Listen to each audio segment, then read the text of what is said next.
Hello, you guys doing? My name is Tony. Follow me on Instagram, TNYZ06.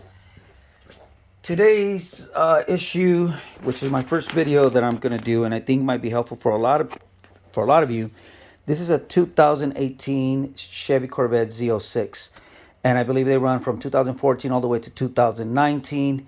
My issue with my car was that the cluster was going haywire. Was flickering, and most of the gauges were going up and down. Also, I was getting a service light for rear differential or rear uh, uh, access rear fucking oil, whatever, rear oil, some shit. But it's just a service light. You click OK and it disappears, but it kept coming on. Now, as of like 2 weeks ago, it just kept coming on more often. That service light, as soon as I turn it on, it will come on. If I drive it, as soon as I start driving, the speedometer and the gauges on the cluster will go crazy. Just on and off, on and off. There was still power in the car, but uh, it was bothering me because obviously I can't see the gauges. I can't see how fast I'm going, whatever. Anyways, it's annoying. I took it to the dealer, and they told me that my alternator might be bad because it was kicking off more amps than what it should. I think it's supposed to put out 14. It was kicking off 16. My battery is compromised according to them. So change the battery and change the alternator. I did. I changed the battery. I changed the alternator today. After I drove it a couple of times around the block, I gassed it. I braked hard. No rear service light and no problems with my cluster. That might have been the problem. Let's hope. It's been a couple of hours. I'm letting it sit right now. I did replace the alternator today, and then right after that, I took it to go drive around and see if those things kick off, and it didn't. So if you have a problem with your cluster, going crazy, and the rear differential light going on and off, it might be this damn alternator. I'm just saying it worked for me so far. I'll keep you posted as time goes by and see if it might be something else or if the problem's still there. But the way I changed the alternator was very easy. Obviously, take the power off the battery, remove these two plugs. There's only two electrical plugs on the alternator, two bolts, one on the top, one at the bottom, up somewhere down there. And then you take those off.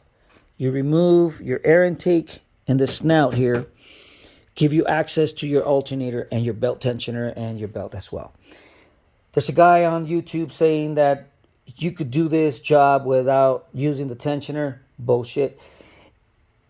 Do it this way. Use a tensioner. A lot easier, save you headaches. You put in your alternator back in, you put your bolts in, you plug this up, and then you grab the tensioner, you give the tension that it needs. This damn belt will slide right in there with no issues, no problems, really quick.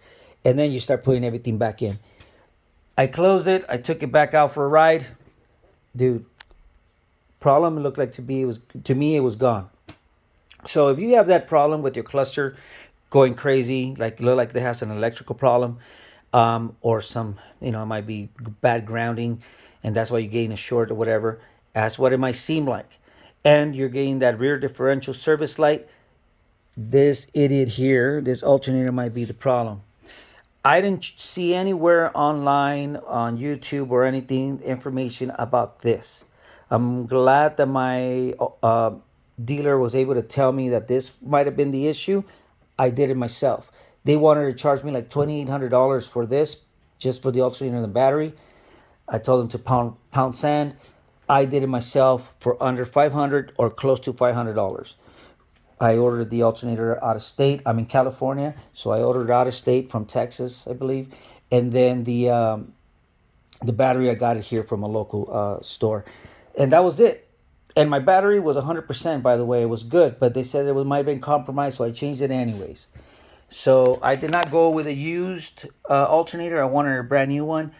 Everywhere else was like $500, $800, depending if I wanted it quick or not. Dude, I got lucky. I might have paid like 280 or 290, and I didn't have issues. It's an original GM alternator. Of course, I wanted something more, chromed out or all black, but I couldn't find it. So, anyways, if I have any other issues with this later on after it's been a couple of days, I will let you guys know on the comments below, or send me a DM or message me on here, and I will let you know if there's any other issues or if you have any problems similar that I might be able to help you. All right, take care. Thanks. Bye.